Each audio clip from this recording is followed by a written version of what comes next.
Hello बच्चों, कैसे हैं आप। मेरा नाम अभिषेक कानुड़िया है और आपका फिर से स्वागत है आपके अपने प्यारे से चैनल संदीप कोचिंग क्लासेस पर। बच्चों, आज हम स्टार्ट करने जा रहे हैं क्लास 12th के केमिस्ट्री का चैप्टर नंबर 5। हाँ बच्चों, आज हम चैप्टर नंबर 5 स्टार्ट कर रहे हैं जिसका नाम है सरफेस केमिस्ट्री। ये पूरा की पूरा थ्योरेटिकल चैप्टर है, मतलब इसमें कोई न्यूमेरिकल नहीं है, पूरा की पूरा थ्योरेटिकल चैप्टर है। तो चलिए बिना देर किए स्टार्ट करते हैं। तो सबसे पहले आपको चैप्टर का नाम बता दूं, नंबर बता दूं, जिससे आपको ढूंढने में प्रॉब्लम ना हो। तो बच्चों, ये चैप्टर नंबर 5 है और चैप्टर नंबर 5 का नाम क्या है? तो नाम है सरफेस केमिस्ट्री। क्या नाम है बच्चों? सरफेस केमिस्ट्री नाम है। अब क्वेश्चन तो यहीं से शुरू होता है कि भैया सरफेस केमिस्ट्री क्या होता है। तो चलिए सरफेस केमिस्ट्री क्या होता है यहीं से ही शुरू करते हैं कि भैया व्हाट इज सरफेस केमिस्ट्री। अब बच्चों, बहुत से बच्चे तो बहुत ही समझदार हैं जिन्हें नाम से ही खुशबू आ जाती है कि टॉपिक क्या होने वाला है, पर कुछ बच्चे नाम पता होने के बावजूद भी मीनिंग समझ नहीं पाते हैं। तो मैं यहाँ पर सरफेस केमिस्ट्री क्या होता है वहाँ से शुरू करता हूँ। सरफेस केमिस्ट्री की एक ब्रांच है जिसमें हम सारे फिनोमिना को देखते हैं जो किसी सब्सटेंस की सरफेस पर होते हैं। कहाँ पर होते हैं बच्चों? किसी सब्सटेंस के सरफेस पे ऑकर होते हैं। तो कभी हम इसकी डेफिनेशन बनाए तो surface chemistry is a branch of science which deals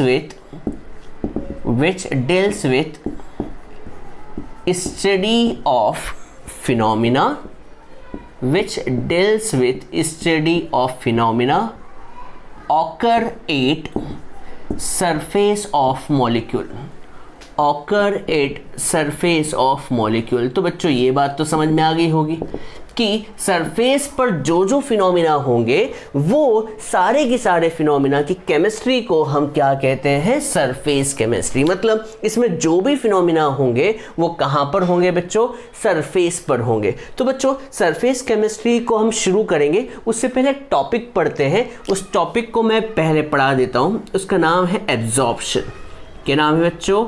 absorption. ये एब्जॉर्प्शन क्या होता है यहाँ से शुरू करेंगे और फिर सरफेस केमिस्ट्री पे आएंगे कि एब्जॉर्प्शन क्या होता है। तो बच्चों, एक एग्जांपल ध्यान से देखें। मान लीजिए कभी आपने स्पॉन्ज, आपने देखा होगा स्पॉन्ज जो होता है, स्पॉन्ज को जैसे ही आप पानी में डालते हैं तो क्या होता है? आप देखते हैं कि स्पॉन्ज जो है जैसे ही पानी में डाला तो स्पॉन्ज के अंदर पानी जो है यूनिफॉर्मली क्या हो जाता है? एक्यूमुलेट हो जाता है। हाँ है ना? ऐसा नहीं कह सकते कि स्पॉन्ज के ऊपर वाले हिस्से में पानी ज़्यादा है या बीच वाले हिस्से में ज़्यादा है या कोने वाले हिस्से में ज़्यादा है या नीचे वाले हिस्से में ज़्यादा है। आप देखेंगे कि स्पॉन्ज के हर हिस्से में जो है वो पानी जो है एक्यूमुलेट हो चुका है या फिर अंदर घुस चुका है। एब्जॉर्प्शन का मतलब क्या होता है यहाँ से हम समझ सकते हैं कि कभी एक सब्सटेंस, यहाँ पे एक सब्सटेंस कौन है? पानी, और दूसरा सब्सटेंस कौन है? स्पॉन्ज। कभी हम पानी की बात करें तो पानी जो है स्पॉन्ज के अंदर यूनिफॉर्मली क्या है? डिस्ट्रीब्यूटेड है। तो ऐसे फिनोमिना को हम क्या कहते हैं? एब्जॉर्प्शन। तो आपसे मैं पूछना चाहूँगा कि एब्जॉर्प्शन क्या सरफेस फिनोमिना है? तो आप कहेंगे नहीं, क्योंकि स्पॉन्ज की सिर्फ सरफेस पे पानी जो है डिपॉजिट नहीं हो रहा है या फिर कहीं एक्यूमुलेट नहीं हो रहा है। स्पॉन्ज की तो अंदर बल्क मतलब अंदर तक पानी जो है वो एक्यूमुलेट हो रहा है। तो एब्जॉर्प्शन मैंने अलग से इसलिए समझा रहा हूँ क्योंकि अगला टॉपिक इसी से ही रिलेटेड है जहाँ पर थोड़ा सा कन्फ्यूजन होता है। तो बच्चों, और एग्जाम्पल देता हूँ एब्जॉर्प्शन का जिससे आपको क्लियरिटी बने।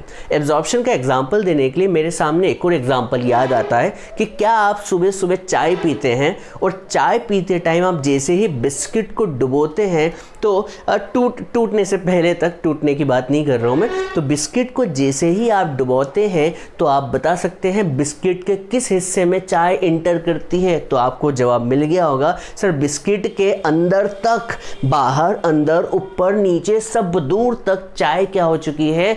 यूनिफॉर्मली डिपॉजिट हो चुकी है या फिर एक्यूमुलेट हो चुकी है। तो एब्जॉर्प्शन में याद रखिएगा, यूनिफॉर्म जो है, यूनिफॉर्मली थ्रू आउट जो है वन सब्सटेंस के अंदर दूसरा सब्सटेंस जो होगा यूनिफॉर्मली डिस्ट्रीब्यूट होगा। और एग्जाम्पल लेते हैं, क्या आपने गुलाब जामुन खाए हैं बच्चों?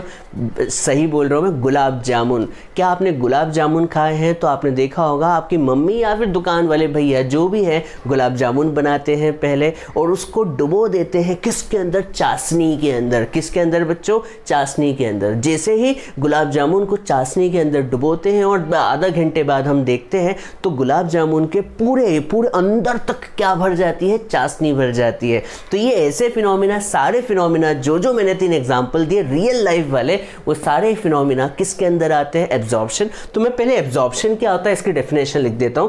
तो एब्जॉर्प्शन क्या होता है? It is a phenomena, it is a phenomena in which one substance uniformly distributed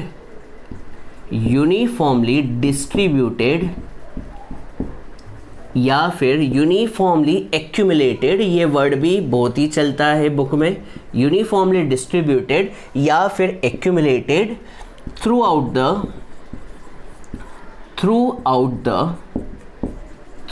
the other substance, बच्चों समझ में आ गया होगा कि यहाँ पर ये एक ऐसे फिनोमिना की बात चल रही है जिसमें एक सब्सटेंस जो है दूसरे सब्सटेंस के अंदर यूनिफॉर्मली क्या हो चुका है? डिस्ट्रीब्यूट हो चुका है या फिर एक्यूमुलेट हो चुका है।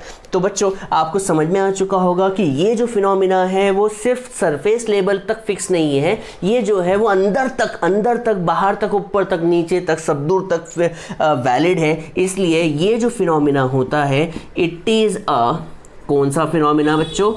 Bulk phenomena. ये कौन सा फिनोमिना होता है बच्चों? Bulk phenomena. बल्क का मतलब समझ जाते हैं, बल्क का मतलब पूरी की पूरी वन सब्सटेंस के अंदर बाहर सब जगह होगा, बल्क में होगा। तो it is a bulk phenomena. ठीक है, तो यहाँ पर एब्जॉर्प्शन आपको समझ में आ गया होगा। अब यहाँ पर कुछ बात समझ में आती है। एब्जॉर्प्शन में 2 चीज़ें होती है, एक होता है एब्जॉर्बैट और एक होता है एब्जॉर्बेंट और एक क्या होता है? एब्जॉर्बेंट। आप बता सकते हैं एब्जॉर्बेंट क्या होगा, एब्जॉर्बेंट क्या होगा? आप बता दें तो मज़ा आ जाएगा आपको। एब्जॉर्बेंट का मतलब पता चल जाए और एब्जॉर्बेंट का मतलब, चलिए तो एक काम करते हैं, एग्जाम्पल से समझते हैं और इन दोनों को समझने की कोशिश करते हैं। तो मैंने यहाँ पर क्या ले रखा है? ये स्पॉन्ज है। क्या है बच्चों? स्पॉन्ज। ये दिख रहा होगा, नहीं दिख रहा तो भी बता दो, ये स्पॉन्ज है। लिख देता हूँ मैं कि ये क्या है बच्चों? स्पॉन्ज है, जिसे हम किसके अंदर डुबोने वाले हैं? तो जिसे हम डुबोने वाले हैं किसके अंदर बच्चों? पानी के अंदर। किसके अंदर बच्चों? पानी के अंदर। और डुबो दिया है। अब मैं दोनों डायग्राम नहीं बना रहा हूँ। जैसे ही आप पानी के अंदर इस स्पॉन्ज को डुबाएंगे तो आप ये देखेंगे कि स्पॉन्ज के अंदर क्या हो चुका है? पानी भर चुका है। सर पर कहाँ भरा है? बाहर की, अंदर की, बाहर, सब जगह। तो आप कहेंगे सर सभी जगह भरा है। तो ऐसे फिनोमिना को हम क्या कहते हैं? एब्जॉर्प्शन। और इसके अंदर एक चीज़ एब्जॉर्बेट है और एक क्या होगी? एब्जॉर्बेंट है। मैं आपसे पूछना चाहूँगा एब्जॉर्बेट क्या होता है, एब्जॉर्बेंट क्या होता है? तो बच्चों आपको याद रखने के लिए मैं यहाँ पर बता देता हूँ। एब्जॉर्बेंट को याद करने के लिए मैं तरीका बताता हूँ। क्या आपको सॉल्यूट और सॉल्वेंट पता है? हाँ सर, सॉल्यूट सॉल्वेंट तो हमने पूरा चैप्टर पढ़ लिया है। सॉल्यूट का मतलब जो डाला जाए और सॉल्वेंट का मतलब जिसमें डाला जाए। हाँ, कभी पानी और नमक की बात करें तो नमक जो होगा वो होगा सॉल्यूट, जो कम क्वांटिटी में होता है। यहाँ पे कम और ज़्यादा की बात नहीं चल रही। जो मिलाया जाए उसे हम कहते हैं सॉल्यूट, और जिसमें मिलाया जाए उसे हम क्या कहते हैं? सॉल्वेंट कहते हैं। ये आपको याद होगा। तो याद करने के लिए हमने यहाँ पर एक छोटा सा बना देते हैं कि भैया याद कीजिए, यहाँ पर कभी हम पानी लेते थे तो यहाँ पर पानी जो होता था वो क्या होता था? सॉल्वेंट होता था। हाँ है ना बच्चों? और जो नमक के दाने होते थे जो आपको दिख रहे होंगे वो क्या होते थे? कम क्वांटिटी में, तो उन्हें कहते थे सॉल्यूट। वैसे ही इनके डेफिनेशन याद करने की ज़रूरत नहीं है, बस तरीका याद रख ले। देखिए इनकी स्पेलिंग दोनों की मिलती जुलती है। एब्जॉर्बेंट वैसे सॉल्वेंट, एब्जॉर्बेंट सॉल्वेंट। तो बच्चों आप बता सकते हैं यहाँ पर सॉल्वेंट कौन होगा इसमें और सॉल्यूट कौन होगा। तो जो क्वांटिटी मिलाई जाए, जो सब्सटेंस मिलाई जाए उन्हें कहते हैं सॉल्यूट। तो आपको बता दूँ यहाँ पर पानी को मिलाया जा रहा है, इसलिए पानी यहाँ पर कौन होगा बच्चों, एब्जॉर्बेंट। और किसके अंदर डाला जा रहा है पानी को, किसके अंदर डाला जा रहा है, अरे भाई मेरी बात सुनो, स्पंज है, स्पंज के अंदर हम पानी डाल रहे हैं या पानी के अंदर स्पंज डाल रहे हैं, बात दो अलग अलग है। पर दोनों का रिजल्ट क्या है, रिजल्ट ये है कि स्पंज के अंदर पानी चले जाएगा, स्पंज के अंदर पानी चल जाएगा, हाँ है ना। तो स्पंज यहाँ पर जो है वो एब्जॉर्बेंट होगा। क्या होगा बच्चों, एब्जॉर्बेंट। और पानी जो इसके अंदर एक्यूमुलेट हुआ है वो क्या होगा, एब्जॉर्बेट होगा। ठीक है, तो पहला एग्जांपल समझ में आ गया होगा सर, आ गया सर। दूसरा एग्जांपल भी दे दो। तो दूसरे एग्जांपल में हम बात कर रहे हैं किसकी, चाय की, एक गर्म चाय की प्याली हो। ठीक है बच्चों, तो यहाँ पर हम एक गर्म चाय की बात कर रहे हैं। देखिए ये गर्म चाय है, तो यहाँ पर हम एक गर्म चाय की बात कर रहे हैं जिसे हम चाय बोल देते हैं, चाय। और चाय के अंदर हम किसको डाल रहे हैं, बिस्किट को डाल रहे हैं। किसको डाल रहे हैं बेटा, बिस्कुट को। किसको बच्चों, बिस्कुट, आम भाषा में हम बिस्कुट कहते हैं। तो चाय के अंदर हमने बिस्कुट को डाला। तो बच्चों बताओ, यहाँ पर चाय जो होगी वो बिस्किट के अंदर समा जाएगी, हाँ है ना बच्चों।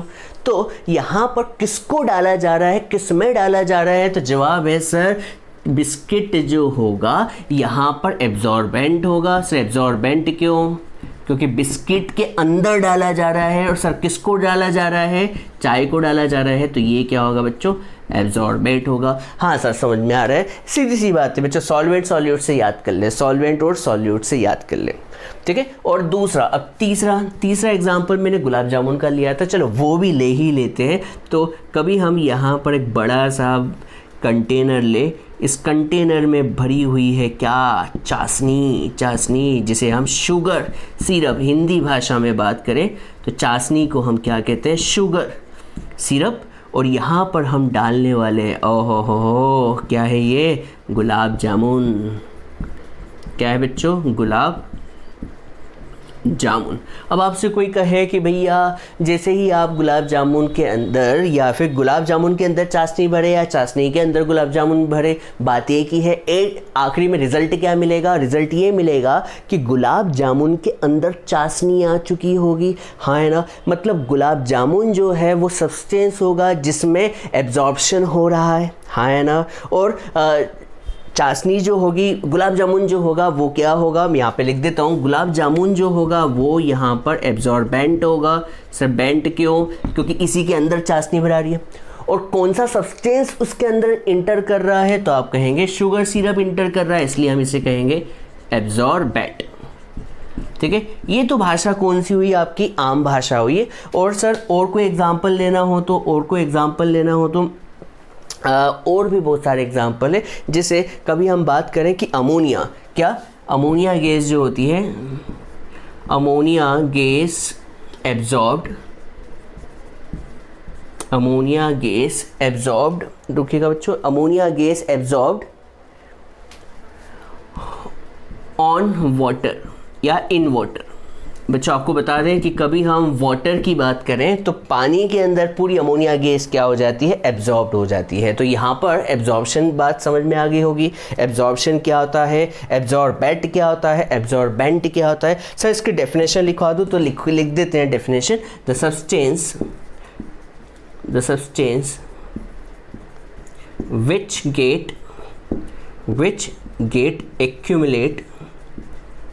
which get accumulate on the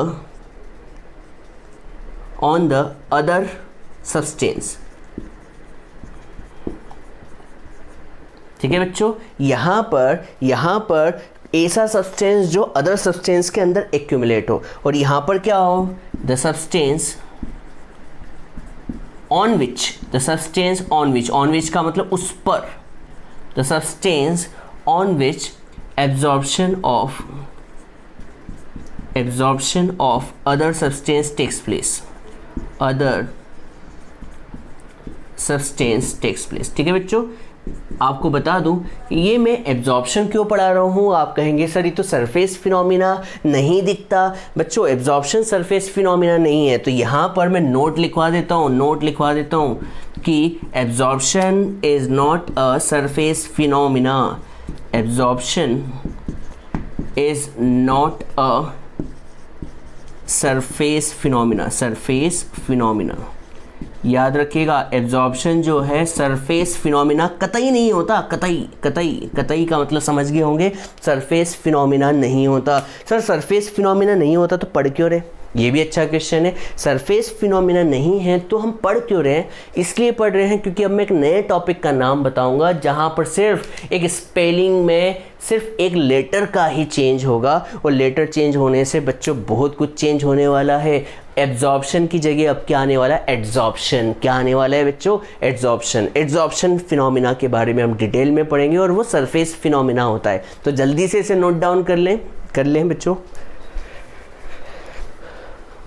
चलिए बच्चों अब हम आगे बढ़ते हैं और टॉपिक को स्टार्ट करते हैं और सरफेस केमिस्ट्री को स्टार्ट करते हैं। चलिए बच्चों देखते हैं तो टॉपिक का नाम क्या है। अभी मैंने बताया था एड्जॉर्प्शन। क्या नाम है बच्चों, adsorption.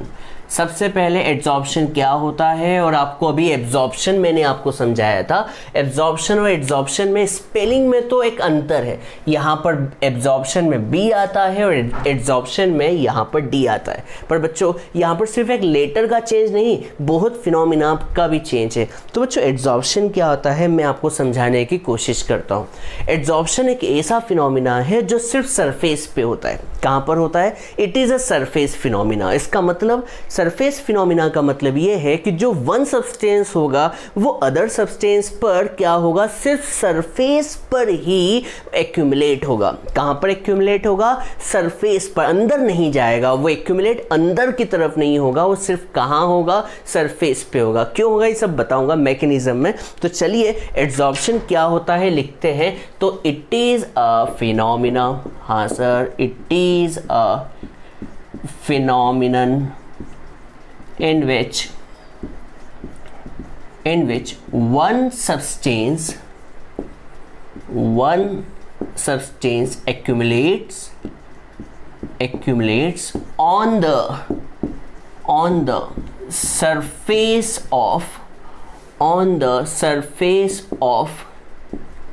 another substance, on the surface of another substance. अच्छा बच्चों बताओ, आपसे कोई पूछे कि भाई एक सब्सटेंस है, उस पर क्या हुआ, अदर सब्सटेंस जो है सरफेस पर एक्यूमुलेट हो गया, तो बच्चों बताओ उस सब्सटेंस का कॉन्सेंट्रेशन किस जगह बढ़ जाएगा। तो आप कहेंगे कहाँ पर, सरफेस पर। हाँ या ना बच्चों, तो इसका कॉन्सेंट्रेशन जो है सरफेस पर बढ़ जाता है। सर क्यों बढ़ जाता है, क्योंकि मॉलिक्यूल्स जो हो जाते हैं वो एक्यूमुलेट हो जाते हैं। तो यहाँ पर डेफिनेशन में एक शब्द और लिखा जाता है, it is a phenomena in which one substance accumulate, मैंने स्पेलिंग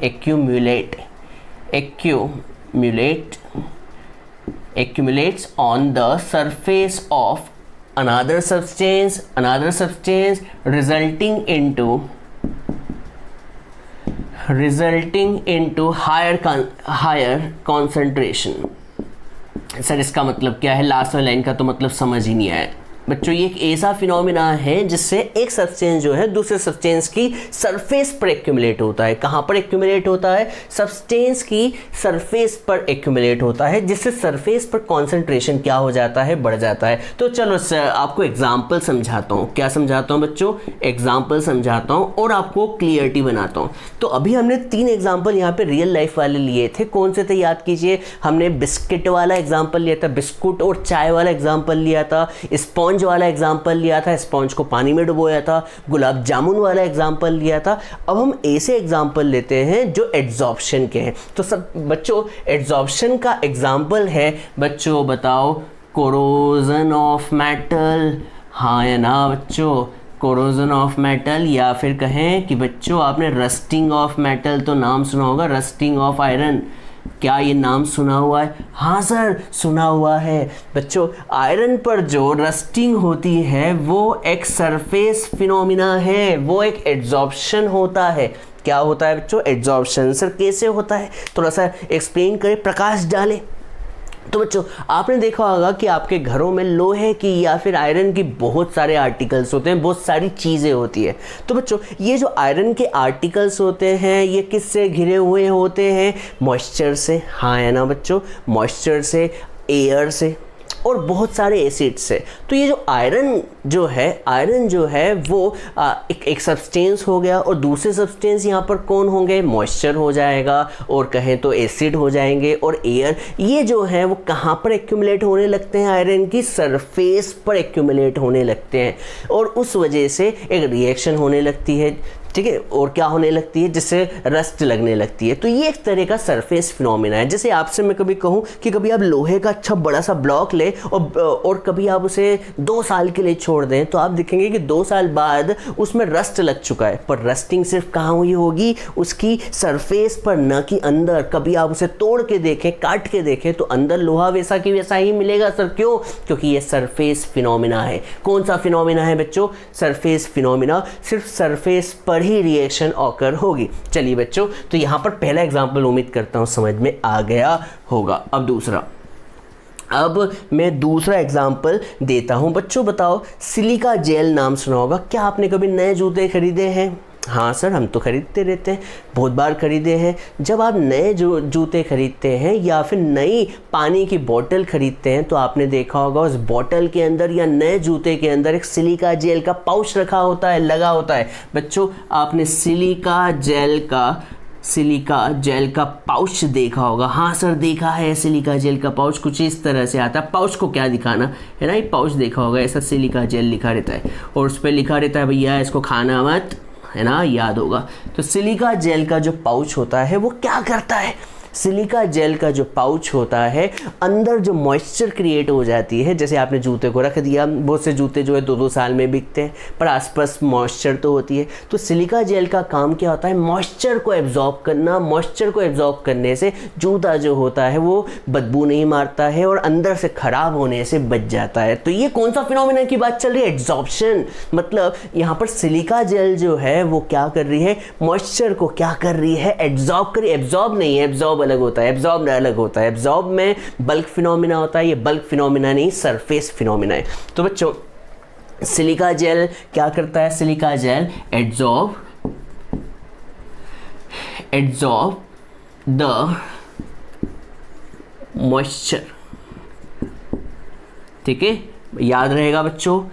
अब आपसे कोई कहे बच्चों, जैसे आपने सुना होगा कि खदानें या फिर कहें कि बहुत सारी जो माइंस होती है ज़मीन के अंदर होती है। माइंस तो ज़मीन के अंदर ही होती है। माइंस का मतलब ये होता है कि वो ज़मीन के अंदर होती है। अब ज़मीन के अंदर होने की वजह से वहाँ पर बहुत सारी जहरीली गैस होती है। क्या होती है बच्चों? जहरीली गैस, पॉइजनस गैस होती है। आप कभी नॉर्मली बिना मास्क के चले जाए, वो आपका वाला कोरोना वायरस वाला मास्क नहीं, मैं अलग मास्क की बात कर रहा हूँ जो जहरीली गैस को एब्जॉर्ब करती है। तो देखिए मैं आपको समझाता हूँ। जैसे ही आप माइन में गए, जो कि मजदूर जाते ही हैं माइंस में, अब माइंस में जैसे ही गए और माइंस के अंदर जो होती है जहरीली गैस होती है, वो जहरीली गैस क्या हो सकता है? कभी आप बिना मास्क के गए, अंदर जा सकती है और अंदर चली गई, तो बच्चों आपको पता है आप या फिर कोई भी क्या हो सकता है? बीमार हो सकता है और इवन मर भी सकता है। तो क्या किया जाता है? माइन में जाने से पहले मास्क लगाया जाता है, मास्क। और उस मास्क में सबसे मेन चीज़ होती है चारकोल। क्या होती है बच्चों? Charcoal, activated charcoal. ये चारकोल क्या करती है? गैसेस को, जहरीली गैस जैसे कार्बन डाइऑक्साइड गैस को एब्जॉर्ब करने का काम करती है। एब्जॉर्ब नहीं, क्या बच्चों? एब्जॉर्ब करने का काम करती है। तो बच्चों आपसे कोई कहे कि भैया एक्टिवेटेड चारकोल, हाँ बच्चों एक्टिवेटेड चारकोल नाम तो सुना होगा आपने। एक्टिवेटेड चारकोल एब्जॉर्ब एबी नहीं है, absorb the poisonous gas like carbon dioxide, ammonia etcetera, carbon monoxide. इन सारी गैस को क्या करने की कोशिश करता है? एब्जॉर्ब करने की कोशिश करता है। तो ये सारे फिनोमिना आपको समझ में आ गए होंगे, ठीक है बच्चों। सिलिका जेल वाला भी समझ में आ गया होगा, एक्टिवेटेड चारकोल वाला भी आ गया होगा, और कोरोजन ऑफ मेटल वाला भी समझ में आ गया होगा। अब बच्चों एड्जॉर्प्शन में भी दो कंपोनेंट होते हैं, जैसे उसमें होते थे एब्जॉर्बेट और एड्जॉर्बेंट। तो एड्जॉर्बेट और एक क्या होगा, एडजॉर्बेंट। ठीक है बच्चों, तो आपको इसकी डेफिनेशन बताने की ज़रूरत नहीं पड़नी चाहिए, पर फिर भी बच्चे उन कहते हैं कि सर प्लीज़ हमें बता दीजिए, हमें क्या है कि लिखने की ज़रूरत पड़ जाए। तो बच्चों हमें लिखने से ज़्यादा ज़रूरी है कि समझ में आना चाहिए। तो बच्चों यहाँ पर आपसे कोई बोले कि भैया एड्जॉर्बेट कौन है, एड्जॉर्बेंट कौन है, तो आप क्या कहेंगे, सिलिका जेल। जिसके ऊपर फिनोमिना हो रहा है, जिस सब्सटेंस के ऊपर फिनोमिना हो रहा है एड्जॉर्बेंट का, उसे कहते हैं एड्जॉर्बेंट। और जो चीज़ आकर, जो सब्सटेंस उसके सरफेस पे आके एक्यूमुलेट हो रहा है, उसे हम कहते हैं एड्जॉर्बेट। तो यहाँ पर मैं डेफिनेशन लिखवा देता हूँ। चलो, बहुत से बच्चे बोल रहे सर लिखवा दो प्लीज़ प्लीज़ कर रहे हैं, तो लिखवा देता हूँ। तो substance which get accumulate on the surface of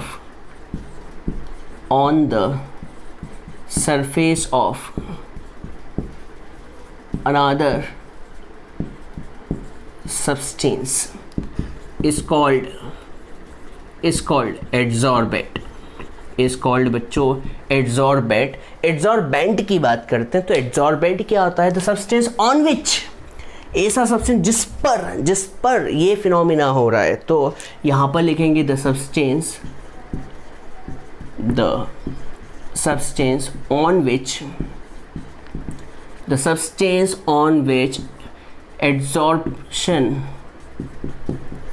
adsorption phenomena occur, या फिर आप पूरी डेफिनेशन अलग से लिख सकते हैं, the substance on which other substance adsorb, the substance on which other substance get accumulate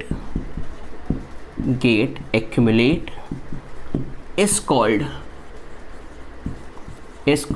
adsorbent। ठीक है, अब आपसे कोई बोले कि भैया एड्सॉर्बेट कौन है, एड्सॉर्बेंट कौन है, तो ये मैं सारे एग्जांपल बता देता हूँ बच्चों।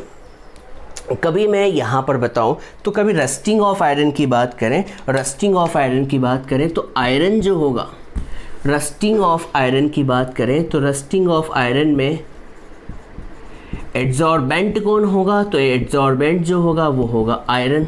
हाँ है ना बच्चों। और एड्सॉर्बेट कौन होगा, तो आयरन पर कौन कौन सी चीज़ जाके एड्सॉर्ब होती है, तो आप कहेंगे सर एसिड भी होता है, मॉइस्चर भी होते हैं और क्या हो सकते हैं, मॉइस्चर, एसिड और एयर। ठीक है बच्चों, ये हो गया। तो ये किसका एग्जाम्पल हो गया, आपका रस्टिंग ऑफ आयरन का एग्जाम्पल हो गया। यहाँ पर अब सिलिका जेल की बात कर लें तो सिलिका जेल जो होगी वो क्या होगी, तो सिलिका जेल जो होगी जिस पर फिनोमिना हो रहा है, जिस पर आकर the substance on which other substance get accumulate on the surface लिखना भूल गया तो आपको समझ में आ गया होगा, ऑन द सरफेस है ना, ऑन द सरफेस ये लिख दिया मैंने, on the surface is called. बच्चों यहाँ पर हम सिलिका जेल और मॉइस्चर की बात कर रहे हैं, तो एड्सॉर्बेंट कौन होगा, एड्सॉर्बेंट होगा सिलिका जेल। और एड्सॉर्बेट कौन होगा, तो एड्सॉर्बेट जो होगा वो होगा मॉइस्चर। ठीक है, आपने कहाँ देखा है सिलिका जेल को, क्या आपने कहीं देखा है, तो नए जूते या फिर नई बोतल खरीद के लाते, नया बैग खरीद के लाते, नई चीज़ जो भी खरीद के लाते हैं उसके अंदर सिलिका जेल रखा होता है, जो कि मॉइस्चर को एड्सॉर्ब करने का काम करता है, एड्सॉर्ब। ठीक है, और सर और तो चारकोल यहाँ पर क्या होगा, एड्सॉर्बेंट होगा। एड्सॉर्बेंट कौन होगा, क्योंकि चारकोल ही एड्सॉर्प्शन करता है, तो यहाँ पर एक्टिवेटेड चारकोल होगा, एक्टिवेटेड चारकोल। और एड्सॉर्बेट कौन होगा, तो एड्सॉर्बेट जो होगा वो क्या होगा भैया, जहरीली गैस कौन कौन सी, ammonia, carbon dioxide, carbon monoxide etcetera, ये सारी जहरीली गैस होगी। ठीक है बच्चों, अब मैं आपसे एक बात पूछना चाह रहा हूँ कि भैया बोर्ड पर चॉक से लिखना या फिर बोर्ड पर पेन से लिखना एब्जॉर्प्शन फिनोमिना है या एड्सॉर्प्शन फिना है, सोच के बताएं। तो आप समझ गए होंगे कि भैया ये फिनोमिना एड्सॉर्प्शन है, क्योंकि क्योंकि बोर्ड यहाँ पर एक सरफेस है, एक सब्सटेंस है जिस पर दूसरा सब्सटेंस क्या हो रहा है, एक्यूमुलेट हो रहा है। पर कहाँ पर हो रहा है, अदर सब्सटेंस पर। कहाँ पर हो रहा है, उसकी सरफेस पर। कहाँ पर हो रहा है बच्चों, सरफेस पर हो रहा है। ठीक है बच्चों, ये बात आपको समझ में आई होगी कि भैया जब हम बोर्ड पर चॉक से या फिर पेन से लिखते हैं तो यहाँ पर एग्जाम्पल लिख देते हैं। एग्जाम्पल लिख देते हैं यहाँ पर writing on a board with the help of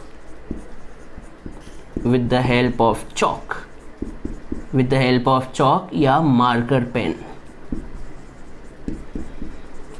ठीक है बच्चों, मार्कर पेन से लिखना या फिर चॉक से बोर्ड पर लिखना वो क्या कहलाएगा, क्या कहलाएगा बच्चों, क्या कहलाएगा, एड्जॉर्प्शन फिनोमेना कहलाएगा। तो यहाँ पर कभी हम एड्जॉर्बेंट और एड्जॉर्बेट की बात करें तो एड्जॉर्बेंट क्या होगा बच्चों, एड्जॉर्बेंट जो होगा वो बोर्ड होगा, वाइट बोर्ड या आपका जो भी बोर्ड है, ब्लैक बोर्ड, ग्रीन बोर्ड। और एड्जॉर्बेट कौन होगा, तो एड्जॉर्बेट जो होगा वो होगा इंक। क्या होगी बच्चों, इंक होगी। क्लियर है बच्चों, तो जल्दी से इसे नोट डाउन कर लें। अब हम एक डिफरेंस लिख लेते हैं, किसके बीच, एड्जॉर्प्शन और एब्जॉर्प्शन के बीच डिफरेंस लिख लेते हैं। चलिए इसे नोट डाउन कर लें। चलिए बच्चों, अब हम डिफरेंस पढ़ते हैं, किसके बीच, एब्जॉर्प्शन और एड्जॉर्प्शन के बीच। तो चलिए यहाँ पर मैं दो कॉलम बना देता हूँ। पहले कॉलम में लिखता हूँ, यहाँ पर बना देता हूँ, यहाँ पे आसान पड़ेगा आपको देखने में। तो पहले कॉलम में लिखता हूँ एब्जॉर्प्शन, और दूसरे कॉलम में लिखता हूँ मैं एड्जॉर्प्शन। ठीक है, मैं शॉर्ट फॉर्म में लिखूंगा, पर शॉर्ट फॉर्म में भी क्लियरिटी पूरी रहेगी। शॉर्ट फॉर्म में लिखूंगा मैं एब्जॉर्प्शन और एड्जॉर्प्शन। तो बच्चों एब्जॉर्प्शन जो होता है वो होता है बल्क फिनोमिना। अब इसको समझाने की ज़रूरत तो है नहीं, तो ये बल्क फिनोमिना होता है, ये बात आपको पता है। और एड्जॉर्प्शन जो होता है वो सिर्फ सरफेस पे ही होता है, जैसे कि हम यहाँ पर लिख रहे हैं बोर्ड पर। तो बच्चों इंक जो है एक्यूमुलेट कोई बोर्ड के अंदर जाके थोड़ी हुई है, सिर्फ वो कहाँ पर हुई है, सरफेस पर ही तो एक्यूमुलेट हुई है। तो यहाँ पर लिखेंगे कि इट इज़ सरफेस फिनोमिना। ये कौन सा फिनोमिना है, सरफेस फिनोमिना। ठीक है, तो ये पहला पॉइंट तो आपको समझ में आ गया। अच्छा, अब आपसे कोई पूछे कि भैया कभी आपने स्पंज को जैसे ही डाला तो बच्चों बताओ जो पानी जो है वो स्पंज के अंदर तेज़ी से इंटर होगा या स्लोली इंटर होगा, शुरू में स्लो होगा या फिर बाद में तेज़ होगा या शुरू में तेज़ होगा, कैसे होगा आप बताएं। तो आप कहेंगे कि सर जैसे हम डालते हैं तो उसकी स्पीड तो यूनिफॉर्म स्पीड होती है। हाँ है ना बच्चों, मतलब एक जैसी स्पीड होती है। तो यहाँ पर हम लिखेंगे कि भैया एड्जॉर्प्शन और एब्जॉर्प्शन में स्पीड के आधार पे हम डिफ्रेंशिएट करें तो यहाँ पर it occurs eight uniform speed. It occurs eight uniform speed. Sir इसका मतलब जैसे ही आप स्पंज को बेटा राइटिंग थोड़ी ख़राब आ रही है, जैसे ही आप स्पंज को किसके अंदर डालते हैं, पानी के अंदर डालते हैं, तो वो एक ही स्पीड से, सेम स्पीड से जो है वो पानी स्पंज के अंदर इंटर होता है। हाँ है ना बच्चों। पर कभी आप एड्जॉर्प्शन की बात करें तो एड्जॉर्प्शन जो होगा वो स्टार्टिंग में फास्ट होगा पर धीरे धीरे उसकी स्पीड स्लो होती जाएगी। सर क्यों? देखिए मैं आपको समझाता हूँ। देखिए जैसे मान लीजिए बोर्ड खाली पड़ा हुआ है, ठीक है, ये खाली पड़ा हुआ है, देखिए खाली पड़ा है, यहाँ पर अभी सिर्फ क्या है, बोर्ड ही है, मतलब सिर्फ एक सब्सटेंस है। अब जैसे ही मैंने दूसरा सब्सटेंस यहाँ पर, ये दूसरा सब्सटेंस इसके अंदर लिखा, तो बताओ यहाँ पर ब्लैक इंक जो है वो बोर्ड पर कितनी जल्दी से स्टिक हो गई। अब मान लीजिए मैं यहाँ पर अब क्या कर रहा हूँ, रेड इंक को इंटर करवा रहा हूँ, मैं लिखने की कोशिश कर रहा हूँ, तो आप देखेंगे कि अब जो लाल इंक है वो बोर्ड के अंदर आसानी से स्टिक नहीं हुई है। अब तीसरी जो है, कभी मैं तीसरा पेन चलाता हूँ तो देखिए तीसरा पेन जो है उसके अंदर आसानी से स्टिक नहीं हुआ है। सर क्यों नहीं हुआ है? क्योंकि ये स्टार्टिंग में फास्टर रेट पे होती है, फिर धीरे धीरे इसकी स्पीड क्या होती जाती है बच्चों, स्लो होती जाती है। सर क्यों? क्योंकि फर्स्ट सब्सटेंस की सरफेस जो है वो ख़त्म होती जाती है, उसके ऊपर तो दूसरा सब्सटेंस इंटर कर चुका है। हाँ है ना बच्चों। तो हम यहाँ पर कहेंगे it occurs eight a uniform speed, और यहाँ पर कहेंगे इट इनिशियली ऑकर फास्ट या it occur occur fast initially. ठीक है बच्चों, इसे देख लीजिए, मैंने क्या लिखने की कोशिश कर रहा हूँ। It occur fast initially and after that its speed becomes uniform. बाद में इसकी स्पीड क्या हो जाती है बच्चों, यूनिफॉर्म हो जाती है, या फिर कहें स्लो भी हो जाती है। ठीक है, तो यहाँ पर दूसरा पॉइंट भी समझ में आ गया। अब आपको एक बात बता दूं कि एब्जॉर्प्शन जो फिनोमिना होता है ना तो एक्सोथर्मिक होता है ना एंडोथर्मिक होता है, ना तो एक्सोथर्मिक होगा ना एंडोथर्मिक। तो यहाँ पर हम लिखेंगे it is neither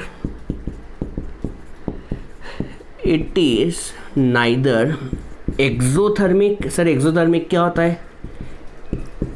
it is neither exothermic nor endothermic. हाँ, तो मैं क्या पूछ रहा था, पहले लिख देते हैं। ना तो ये एक्सोथर्मिक होता है ना एंडोथर्मिक। एक्सोथर्मिक और एंडोथर्मिक तो आपको पता है, आप केमिस्ट्री में बहुत आगे बढ़ चुके हो तो आपको बेसिक तो पता होगा।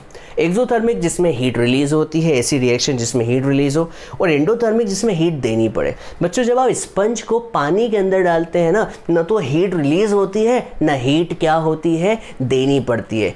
बच्चों याद रखिए, ज़रूरी नहीं कि हर रिएक्शन जो हो वो एक्सोथर्मिक या एंडोथर्मिक की कैटेगरी में आती है। बहुत सी रिएक्शन ऐसी रिएक्शन होती है जिसमें न तो हीट देने की ज़रूरत होती है ना हीट इवॉल्व होती है। तो ये जो रिएक्शन होती है एब्जॉर्प्शन में, जो रिएक्शन होती है वो क्या होती है, वो ना तो एक्सोथर्मिक होगी ना एंडोथर्मिक। पर आपको बता दूं, एब्जॉर्प्शन सरफेस फिनोमिना है। कौन सा फिनोमिना है? Surface phenomena. अब सरफेस पर क्या होंगे, तो सरफेस पे मॉलिक्यूल्स होंगे। अब बच्चों बताओ, जैसे ही मैंने लिखा इसका मतलब ये है कि उसके जो मॉलिक्यूल जो है, फर्स्ट सरफेस के जो मॉलिक्यूल्स हैं वो चाहते थे कि वो यहाँ पर आके क्या हो जाए, स्टिक हो जाए। ठीक है बच्चों, मतलब कहने का मतलब ये है कि वो जो हैं वो अभी फ़िलहाल अनस्टेबल थे, और जैसे ही आपने लिखा तो वो क्या हो गए, स्टेबल हो गए। और जब भी अनस्टेबल से स्टेबल होते हैं तो हीट क्या होती है बच्चों, रिलीज़ होती है। तो यहाँ पर मैं लिखवाना चाहूँगा, और मैं बताऊँगा, इस पॉइंट को समझाऊँगा। तो ये एक्सोथर्मिक क्यों है इसको समझाऊँगा, पर अभी लिख लेते हैं। It is exothermic. बच्चों याद रखिएगा, ये क्या होता है, एक्सोथर्मिक होता है, और ना तो ये एक्सोथर्मिक होता है ना ही एंडोथर्मिक होता है। ठीक है, अब बच्चों आपको बता दूं, एब्जॉर्प्शन में कभी आप स्पंज की बात कर रहे हैं हम बहुत देर से, तो स्पंज की कर लेते हैं। कभी हम स्पंज के अंदर पानी डालें या फिर स्पंज को पानी के अंदर डुबो दें, तो बच्चों बताओ पानी का कॉन्सेंट्रेशन कहाँ पर ज़्यादा होगा? तो आप कहेंगे सर पानी तो हर जगह इक्वली कॉन्सेंट्रेट होगा। हाँ है ना, कोने पर, बाहर, अंदर सब जगह। तो यहाँ पर हम लिखेंगे कि भैया concentration of molecule is uniform. Concentration of molecule is uniform. पर आप कभी कहें कि भैया, कभी आप बात करें किसकी बच्चों, रस्टिंग ऑफ आयरन की। तो रस्टिंग ऑफ आयरन में कभी आप देखें तो रस्टिंग जो होती है वो कहाँ पर होती है, सरफेस पे। तो मॉलिक्यूल का कॉन्सेंट्रेशन सबसे ज़्यादा कहाँ होगा, कहाँ पर होगा बच्चों, सरफेस पे होगा। मैं आपको फिर से समझाता हूँ। जैसे मैं कभी आपको सिलिका की बात करता हूँ, किसकी बच्चों, सिलिका जेल की। तो सिलिका जेल पर सरफेस फिनोमिना होता है। तो सिलिका जेल का काम क्या होता है, मॉइस्चर को एब्जॉर्ब करना।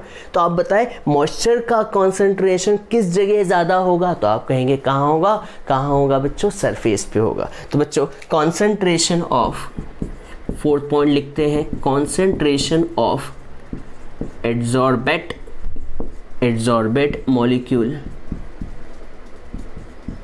Is higher at surface. याद रखेंगे बच्चों, इसका कॉन्सेंट्रेशन किस जगह ज़्यादा होता है, सरफेस पे। तो ये 4 पॉइंट आपको समझ में आ गए होंगे, और यही इसके डिफरेंस। और भी डिफरेंस बन सकते हैं, तो आप यहाँ पर एग्जांपल लिख के भी डिफरेंस को बना सकते हैं। ठीक है, तो ये 4 पॉइंट हो गए। अब बच्चों यहाँ पर एक नए टॉपिक की बात करते हैं। तो नया टॉपिक क्या है, डिसॉर्प्शन। सर क्या होता है बच्चों, आप जानते हैं एक्टिवेट और डीएक्टिवेट का मतलब क्या होता है। जब भी डी लग जाता है तो कोई सी उल्टी प्रोसेस की बात करते हैं। तो बच्चों एड्जॉर्प्शन की जस्ट रिवर्स प्रोसेस को हम क्या कहते हैं? डिसॉर्प्शन। क्या कहते हैं बच्चों? डिसॉर्प्शन। तो लिख लीजिए यहाँ पर क्या होगा। जैसे देखिए सीधी सी बात कह रहा हूँ मैं, सीधी सी बात कह रहा हूँ।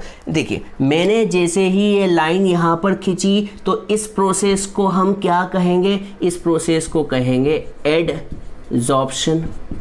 सर एड्जॉर्प्शन क्यों? क्योंकि एड्जॉर्प्शन एक ऐसा फिनोमिना है जिसमें वन सब्सटेंस जो होता है वो दूसरे सब्सटेंस की सरफेस पर एक्यूमुलेट होता है। हाँ है ना बच्चों? तो इस फिनोमिना को मैं क्या कहूँगा? एड्जॉर्प्शन कहूँगा। पर जैसे ही मैंने क्या किया, जैसे ही मैंने यहाँ पर एक कपड़ा लिया और इस कपड़े से इस इंक को, एक सब्सटेंस को दूसरी सब्सटेंस से की सरफेस से हटा दिया, तो इस प्रोसेस को हम क्या कहेंगे? डिसॉर्प्शन। ठीक है, तो डिसॉर्प्शन क्या होता है? डिसॉर्प्शन होता है द रिमूवल ऑफ। डिसॉर्प्शन क्या होता है? तो जवाब है डिसॉर्प्शन होता है the removal of adsorbate molecule, absorbate molecule over the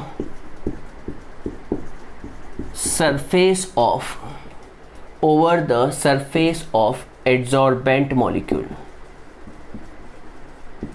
on applying heat। क्या अप्लाई करने पर? या तो हीट अप्लाई कर दे, क्या अप्लाई कर दे बच्चों? On applying heat. Sir heat apply करने से क्या होगा बच्चों? हीट अप्लाई करने से ये होगा कि ये जो है इन दोनों के बीच का जो फोर्स ऑफ अट्रैक्शन है वो क्या हो जाएगा? वीक हो जाएगा। और फोर्स ऑफ अट्रैक्शन वीक हो गया तो हम एड्सॉर्बेंट मॉलिक्यूल को आसानी से क्या कर सकते हैं? हटा सकते हैं या फिर रिमूव कर सकते हैं। तो बच्चों the removal of adsorbent molecule over the surface of adsorbent molecule on applying heat, या फिर on removal of pressure. On removal of pressure. Sir ये बात समझ में तो बिल्कुल नहीं आई। Is called desorption. पहले लिख देते हैं is called desorption. Sir removal क्यों? क्योंकि देखिए सीधी सी बात है, मैं जब लिखता हूं तो लिखने के लिए मुझे क्या करना होता है? प्रेशर लगाना पड़ता है। लिखने के लिए प्रेशर लगाना पड़ता है, तो भैया मिटाने के लिए प्रेशर, इसका जो प्रेशर है वो क्या करना होगा? रिमूव करना होगा। क्या करना होगा बच्चों?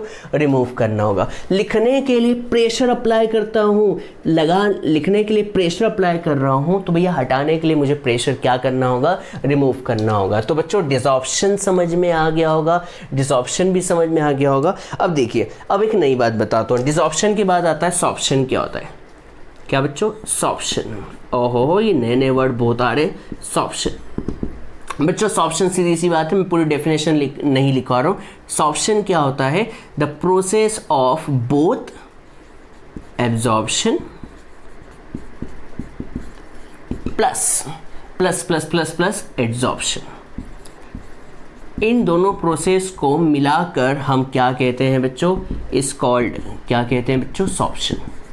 क्या कहते हैं बच्चों? सॉर्प्शन। सॉर्प्शन एक ऐसी प्रोसेस होती है जिसमें साइमल्टेनियसली एब्जॉर्प्शन भी होता है और डिसॉर्प्शन भी होता है। दोनों की दोनों होगा, एब्जॉर्प्शन भी होगा और एड्सॉर्प्शन भी होगा। सर ऐसा एग्जाम्पल बताओ जिसमें ये फिनोमिना दोनों होते हैं, वो एग्जाम्पल बताओ। तो बच्चों कभी आपने ब्लॉटिंग पेपर पर इंक से लिखा है कभी आपने? तो आप जैसे ही आप लिखते हो तो यहाँ पर इंक जो है वो ब्लॉटिंग पेपर के अंदर भी चले जाती है और सरफेस पर भी कॉन्सेंट्रेट हो जाती है, अंदर भी जाती है और सरफेस पर भी होती है। इसलिए एग्जाम्पल में हम यहाँ पर लिखेंगे writing on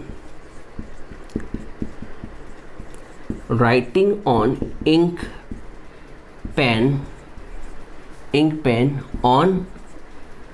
pen on blotting paper. बच्चों ब्लॉटिंग पेपर आपने बहुत बचपन में खेला होगा इस ब्लॉटिंग पेपर से।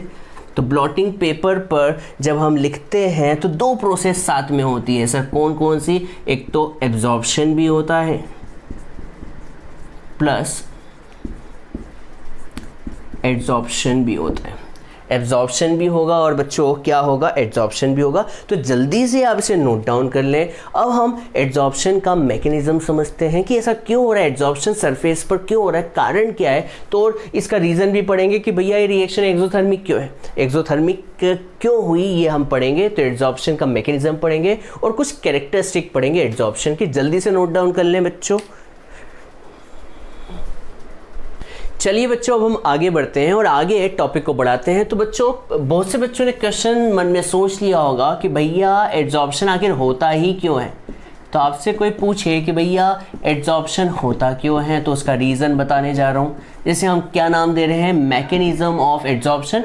देखिए, आपसे कोई पूछे कि एड्जॉर्प्शन क्यों हो रहा है, एड्जॉर्प्शन क्यों हो रहा है, वाई क्यों हो रहा है, तो आपके मन में क्वेश्चन उठना चाहिए कि भैया एड्जॉर्प्शन के पीछे रीज़न क्या है, कहानी क्या है। तो चलिए मैं कहानी समझाने की कोशिश करता हूँ। देखिए बच्चों, मान लीजिए ये एक कंटेनर है। क्या है बच्चों, ये कंटेनर है, ये कंटेनर है और इस कंटेनर में मान लीजिए कोई लिक्विड भरा हुआ है। ये देखिए लिक्विड भरा हुआ है, मैं इसे ब्लू पेन से बना देता हूँ। ठीक है, मान लीजिए यहाँ पर इस कंटेनर में क्या भरा हुआ है बच्चों, लिक्विड भरा हुआ है, ब्लू कलर का। देखिए ये लिक्विड है, ये लिक्विड के ऊपर की क्या है, सरफेस है। कौन सी, ये जो मैंने ऊपर बनाई है, ये क्या है, लिक्विड के ऊपर की सरफेस है। अब इस लिक्विड के अंदर बहुत सारे मॉलिक्यूल होंगे। तो मान लीजिए ये वाले मॉलिक्यूल की हम बात करते हैं, तो इस मॉलिक्यूल के आसपास कितने मॉलिक्यूल होंगे, तो आप कहेंगे सर बहुत सारे मॉलिक्यूल होंगे। और ये बहुत सारे मॉलिक्यूल एक दूसरे पर क्या लगा रहे होंगे, फोर्स लगा रहे होंगे, फोर्स एक्सर्ट कर रहे होंगे इस मॉलिक्यूल के ऊपर। कभी हम इस मॉलिक्यूल की बात करें तो इस मॉलिक्यूल पर जितने फोर्स ऊपर की तरफ लग रहे हैं उतने ही फोर्स कहाँ की तरफ लग रहे हैं, नीचे। जितने फोर्स लेफ्ट की तरफ लग रहे हैं उतने ही फोर्स कहाँ की तरफ लग रहे हैं, राइट की तरफ। तो आप कहेंगे कि ये जो मॉलिक्यूल है इस पर जो फोर्स लग रहा है वो फोर्स कौन सा फोर्स है, बैलेंस फोर्स है। क्या है बच्चों, बैलेंस फोर्स है। या फिर कहें कि भैया बैलेंस फोर्स होने की वजह से ये जो मॉलिक्यूल बीच में जो है वो क्या है, स्टेबल है।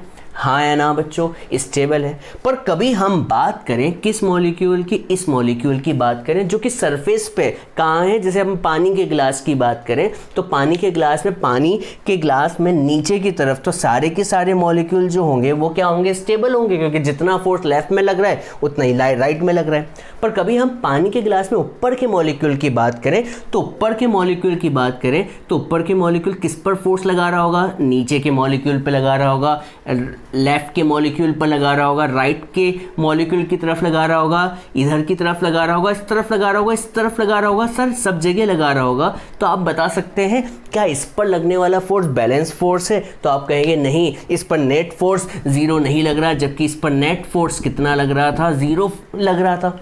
यहाँ पर जो मॉलिक्यूल, इस मॉलिक्यूल की जो हम बात कर रहे हैं, इस मॉलिक्यूल की, ये जिसे मैंने डार्क कर दिया, इस मॉलिक्यूल की जो बात कर रहे हैं, ये मॉलिक्यूल जो होगा वो क्या होगा, अनबैलेंस होगा। मतलब इस पर जो फोर्स लग रहा है वो अनबैलेंस्ड होगा। सर क्यों, क्योंकि जितना फोर्स नीचे लग रहा है उतना फोर्स ऊपर नहीं लग रहा है।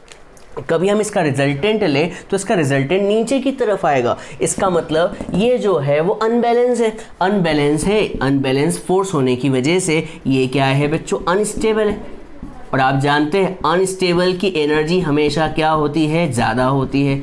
अनस्टेबल की एनर्जी क्या होती है बच्चों, ज़्यादा होती है। और स्टेबल की एनर्जी हमेशा क्या होती है, लो एनर्जी होती है, या फिर कहें कि इसकी एनर्जी 0 होती है। क्यों सर, क्योंकि इनकी एनर्जी, जैसे मैं आपको हमेशा पिछले साल भी बताता था 11th क्लास में कि बच्चों बताओ ये पेन स्टेबल है या अनस्टेबल, तो आप कहेंगे सर ये पेन अनस्टेबल है। क्यों अनस्टेबल, इसलिए है क्योंकि ये ज़मीन से ऊपर है। अब मैं जैसे ही अपने हाथ से इसे छोड़ूँ तो ये कहाँ जाने की कोशिश करेगा, ये उस जगह जाने की कोशिश करेगा जहाँ इसे स्टेबिलिटी मिले। और स्टेबिलिटी से कहाँ मिलेगी, नीचे की तरफ। और जब भी पेन अनस्टेबल से स्टेबिलिटी की तरफ जाता है तो एनर्जी रिलीज करता है। और एनर्जी रिलीज करना मतलब क्या, एक्सोथर्मिक रिएक्शन। मैं यही बताने की कोशिश कर रहा था। तो कभी हम सरफेस की बात करें तो इस सरफेस पे जो मॉलिक्यूल है उन मॉलिक्यूल पर अनबैलेंस फोर्स लग रहा है। अनबैलेंस फोर्स लग रहा है तो अनस्टेबल है, और अनस्टेबल है तो उसकी एनर्जी क्या है बच्चों, ज़्यादा है। मान लीजिए यहाँ पर एक नया मॉलिक्यूल आया। कौन आया बच्चों, ये इसे मैं क्या कहूँगा, एड्जॉर्बेंट मॉलिक्यूल। और ये जो मैं ब्लैक कलर से बनाने की कोशिश कर रहा हूँ, ये वाला जो मॉलिक्यूल है वो क्या होगा, इस जगह आके क्या होना चाहेगा, स्टिक होना चाहेगा। सर क्यों? क्योंकि ये अनबैलेंस फोर्स लग रहा है इस पर, तो अनबैलेंस फोर्स को बैलेंस बनाने के लिए ये क्या होता है? एड्सॉर्प्शन फिनोमिना होता है। तो आपसे कोई पूछे एड्सॉर्प्शन फिनोमिना क्यों होता है, तो टू बैलेंस द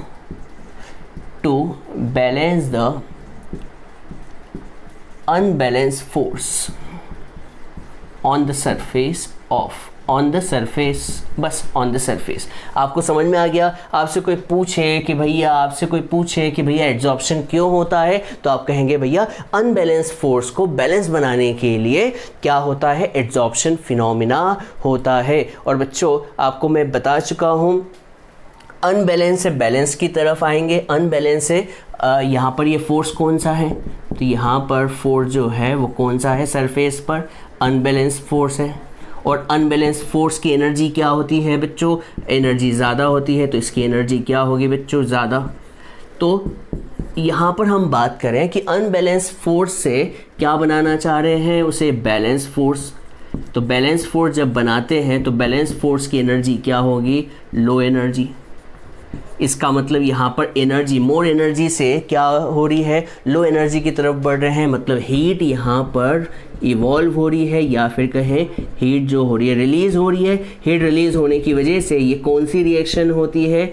ये कौन सा फिनोमिना होता है? एक्सोथर्मिक होता है। क्या होता है बच्चों? एक्सोथर्मिक फिनोमिना होता है। इस पॉइंट को आप समझ ले कि भैया एड्सॉर्प्शन फिनोमिना क्यों हो रहा है? एड्सॉर्प्शन फिनोमिना क्यों हो रहा है भैया? कोई बताएगा एड्सॉर्प्शन फिनोमिना क्या हो रहा है? आपसे एक लाइन में कोई पूछे तो आप कहे ना कि भैया to make the unbalance force on the surface to make balance force adsorption phenomena occur. याद रहेगा बच्चों, एड्सॉर्प्शन फिनोमिना क्यों होता है, ये बात समझ में आ गई। तो मैकेनिज्म आपको समझ में आ गया होगा। ठीक है, ये बस समझने के लिए आपको नोट्स तो बहुत कुछ मिल जाएंगे, हर जगह से मिलते हैं, पर फिर भी आपने ये लाइन छाप डाली तो आपका काम हो जाएगा। अब हम क्या करते हैं? कैरेक्टरिस्टिक पढ़ते हैं। तो कैरेक्टरिस्टिक ऑफ एड्सॉर्प्शन पढ़ लेते हैं। तो कैरेक्टरिस्टिक्स ऑफ एड्सॉर्प्शन पढ़ लेते हैं। एड्सॉर्प्शन की कैरेक्टरिस्टिक पढ़ते हैं। तो बच्चों सबसे पहली कैरेक्टरिस्टिक कि भैया ये तो सरफेस फिनोमिना, सर ये क्यों लिखवा रही है तो हमें पता है, फिर भी आपके नोट्स बनवाने के लिए मुझे ये करना पड़ रहा है। तो बच्चों एड्सॉर्प्शन जो है सरफेस फिनोमिना है, हाँ है ना। और बच्चों याद रखिएगा कॉन्सेंट्रेशन जो होगा, concentration of adsorbate molecule is higher at surface. याद रहेगा बच्चों, याद रहेगा। इस सेकेंड पॉइंट जो है वो एड्सॉर्बेट मॉलिक्यूल का कॉन्सेंट्रेशन जो होता है वो सरफेस पर is higher at surface of adsorbent molecule. ये बात आपको समझ में आनी चाहिए। ठीक है, दूसरा पॉइंट भी आ गया।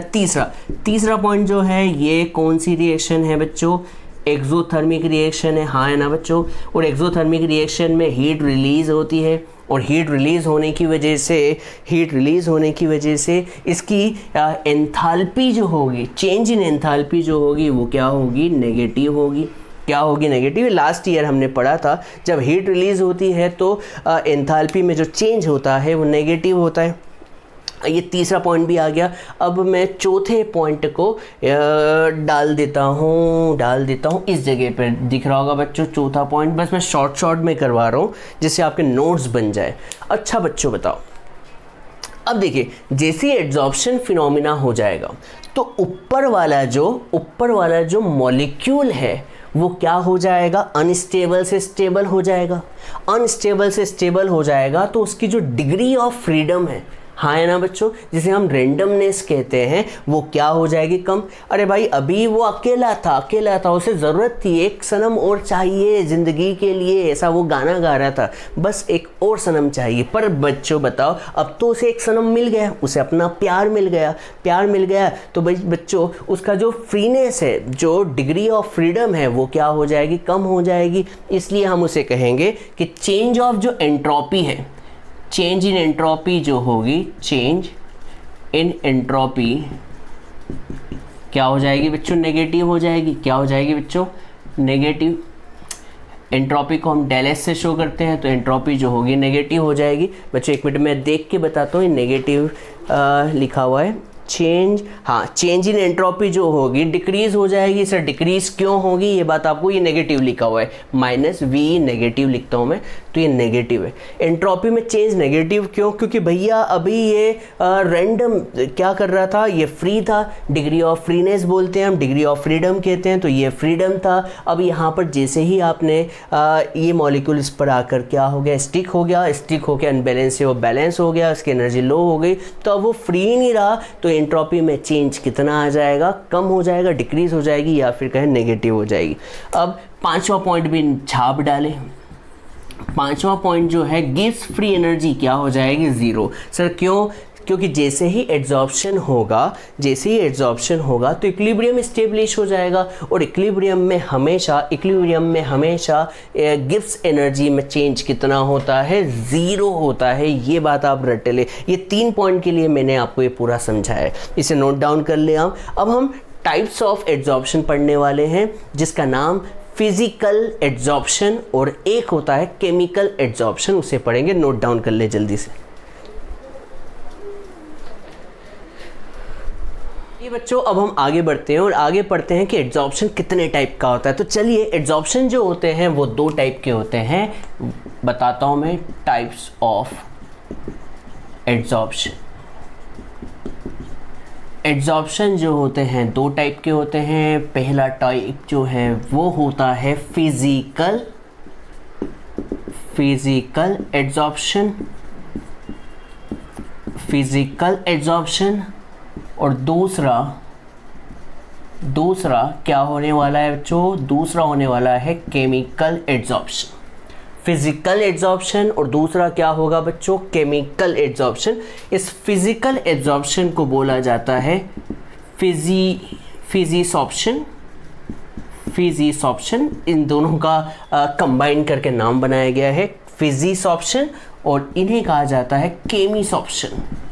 क्या कहा जाता है बच्चों, नाम याद कर लीजिएगा, फिजिसॉर्प्शन और केमिसॉर्प्शन। चलिए, तो मैं आपको समझाने की कोशिश करता हूँ। देखिए मैं क्या समझा रहा हूँ। मान लीजिए ये किसकी सरफेस है, एड्जॉर्बेंट की। किसकी सरफेस है बच्चों, एड्जॉर्बेंट की सरफेस है। और जो मैं रेड पेन से बनाने जा रहा हूँ, ये जो है वो कौन है, एड्जॉर्बेंट। कौन है बच्चों, एड्जॉर्बेंट। कभी एड्जॉर्बेंट और एड्जॉर्बेट के बीच वीक फोर्स है। कौन सा फोर्स है बच्चों, वीक फोर्स है। जैसे कि अभी मैं बात करूं कि व्हाइट बोर्ड और इंक के बीच वीक फोर्स है, तभी तो मैं जरा सा उसे साफ करता हूं तो मिट जाता है, और आपने एड्जॉर्प्शन फिनोमिना को खत्म भी कर दिया। जैसे ही आप उसे रफ करते हैं तो एड्जॉर्प्शन को खत्म कर दिया। तो जब एड्जॉर्बेंट और एड्जॉर्बेट के बीच वीक फोर्स हो, और वीक फोर्स जो होते हैं वो जनरली कौन से फोर्स होते हैं बच्चों, वॉन्डर वॉल फोर्स जो होते हैं जनरली वीक फोर्स होते हैं। तो उस फिनोमिना को हम क्या कहते हैं, फिजिसॉर्प्शन कहते हैं। क्या कहते हैं बच्चों, फिजिसॉर्प्शन। तो आपसे कोई कहे कि भैया फिजिसॉर्प्शन क्या होता है, तो फिजिसॉर्प्शन एड्जॉर्प्शन का ऐसा टाइप है जिसमें एड्जॉर्बेंट और एड्जॉर्बेट के बीच जो फोर्स ऑफ अट्रैक्शन होता है, फोर्स जो होता है वो वीक फोर्स होता है, या फिर कहें वॉन्डर वॉल फोर्स होता है। क्या होता है, वीक फोर्स या फिर वॉन्डर वॉल फोर्स। अब यहाँ पर हम समझते हैं, ठीक है, केमिसॉर्प्शन क्या होता है। तो बच्चों केमिसॉर्प्शन में ये एड्जॉर्बेंट है, हाँ सर एड्जॉर्बेंट है, और इसके ऊपर हमने क्या लगा रखा है, इसके ऊपर हमने एड्जॉर्बेट लगा रखा है, एड्जॉर्बेट बना देते हैं। अब बच्चों कभी एड्जॉर्बेंट और एड्जॉर्बेट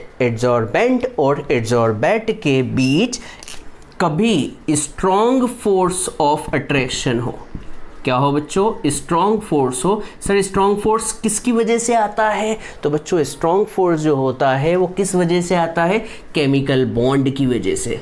किसके बीच बच्चों, केमिकल बॉन्ड की वजह से। और केमिकल बॉन्ड कौन सा होगा, कोवेलेंट बॉन्ड। कौन सा होगा बच्चों, कोवेलेंट बॉन्ड होगा कि नहीं होगा बच्चों। तो ऐसे एड्जॉर्प्शन को हम क्या कहते हैं, केमिसॉर्प्शन। सर एक बार में समझाइए ना, बहुत बोल दिए, एक बार में समझा। देखिए इंग्लिश में बोलता हूँ मैं, लिखवाऊंगा नहीं, बोलूँगा। It is a type of adsorption in which adsorbent molecule and adsorbate molecules are joined with weak force और van der Waals force of attraction। ठीक है बच्चों, यहाँ पर क्या बोलेंगे, it is a type of adsorption in which adsorbent molecule and adsorbate molecules are combined with strong force और chemical bond या फिर covalent bond। ठीक है बच्चों, ये बात आपको समझ में आ गई होगी, तो ये डेफिनेशन भी क्लियर हो गई। अब एक काम करते हैं, हम डिफरेंस पढ़ लेते हैं। क्या पढ़ लेते हैं? डिफरेंस पढ़ लेते हैं। किनके बीच? फिजिसॉप्शन और केमिसॉप्शन के बीच हम क्या पढ़ने जा रहे हैं बच्चों? डिफरेंस पढ़ लेते हैं। डिफरेंस से बातें क्लियर ज़्यादा होती है डेफिनेशन की जगह। मैं तो हमेशा से पक्ष में रहता हूँ डिफरेंस के, क्योंकि डिफरेंस एक ऐसी चीज़ होती है कि आपको दोनों चीज़ समझाती है और सारी चीज़ को भी क्लियर कर देती है। तो बच्चों फिजिक्स ऑप्शन में कौन से फोर्स होते हैं? तो बच्चों van der Waals फोर्स होते हैं। मैं पूरा नहीं लिखवा रहा हूँ। तो van der Waals फोर्स किन के बीच लगता है? एड्सॉर्बेंट और एड्सॉर्बेट के बीच।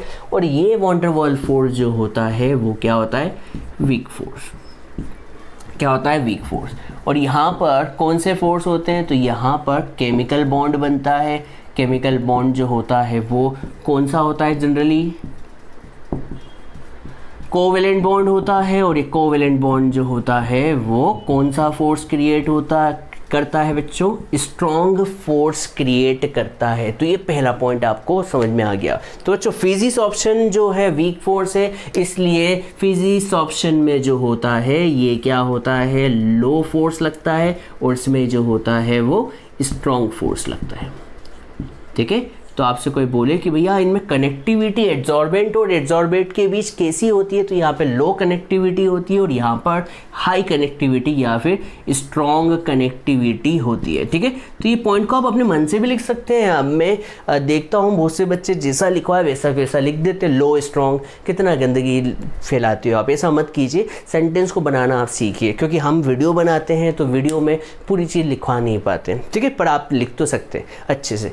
अब बच्चों फिजिक्स ऑप्शन और केमिस ऑप्शन, देखिए मैं आपसे कभी एग्जाम्पल से बताऊं, बोर्ड पर कभी मैंने इंक से लिखा तो फिजिक्स ऑप्शन है या केमिस ऑप्शन है? तो आप कहेंगे फिजिक्स ऑप्शन है। सर क्यों? क्योंकि बोर्ड और इंक के बीच कोई बॉन्ड नहीं बना, बॉन्ड की फॉर्मेशन नहीं हुई है। बॉन्ड की फॉर्मेशन नहीं हुई है तो ये प्रोसेस क्या होती है? रिवर्सिबल प्रोसेस होती है। मतलब आप क्या करें, बोर्ड पर इंक से लिखे, इंक को मिटा रहे, फिर लिखे, फिर मिटा रहे, फिर लिखे, फिर मिटा रहे, मतलब ये एक रिवर्सिबल प्रोसेस है। ये एक कैसी प्रोसेस है बच्चों? रिवर्सिबल प्रोसेस होती है। हाँ है ना बच्चों? अब आपसे कोई बोले केमिस ऑप्शन, बच्चे बताओ कभी लोहे पर एक बार जंग लग गया, रस्ट लग गया, तो ये तो एक इरिवर्सिबल प्रोसेस है। इरिवर्सिबल क्यों होती है आप समझ गए होंगे, क्योंकि एक बार जंग लग गया तो जंग को हटाया नहीं जा सकता। अब जंग ने लोहे को हमेशा के लिए क्या कर दिया है? खराब कर दिया है। सर क्यों खराब कर दिया है? क्योंकि लोहे और केमिकल्स के बीच क्या बन चुका है? एक बॉन्ड फॉर्म हो चुका है, केमिकल बॉन्ड फॉर्म हो चुका है, जिससे लोहा अब हमेशा के लिए क्या हो चुका है? खराब हो चुका है। इसलिए यहाँ पर हम कहेंगे कि ये जो है वो एक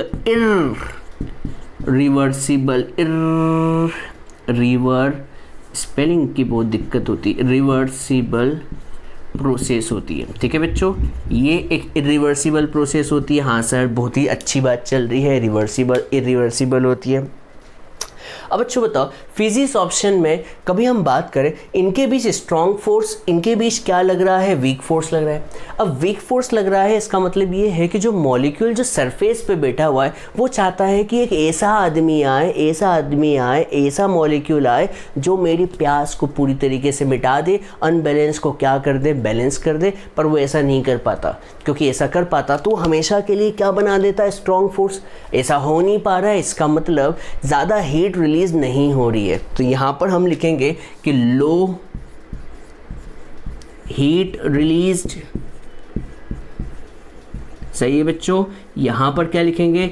high heat release. Sir high heat release का मतलब क्या? देखिए सीधी सी बात, ये पेन अभी क्या है? पेन जो है वो अनबैलेंस्ड है। अनबैलेंस होने की वजह से इसकी एनर्जी क्या है? ज़्यादा। हाँ है ना। ये अपनी एनर्जी को कब जाके पूरी तरीके से रिलीज़ करेगा, कब जाके, जब ये कहाँ चल जाए, ज़मीन पर जाके गिर जाए। ये जब ज़मीन पर जाके गिरेगा तभी अनस्टेबल से क्या होगा, स्टेबल होगा। कभी ये पेन यहाँ से इस जगह पर आ जाए तो इसकी स्टेबिलिटी अभी नहीं आई है। माना कि इसने एनर्जी रिलीज़ की है पर ज़्यादा एनर्जी रिलीज़ नहीं की है। क्यों नहीं की है? क्योंकि यहाँ पर जो फोर्स लग रहा है वो क्या है, वीक फोर्स है। वीक फोर्स से बंधे हुए हैं तो पूरी तरीके से इसे संतुष्टि नहीं मिली है, और संतुष्टि नहीं मिली है तो ज़्यादा हीट भी रिलीज़ नहीं की है। और यहाँ पर क्या होगा बच्चों, तो यहाँ पर हाई हीट रिलीज्ड, यहाँ पर हाई हीट क्या होती है, रिलीज़ होती है।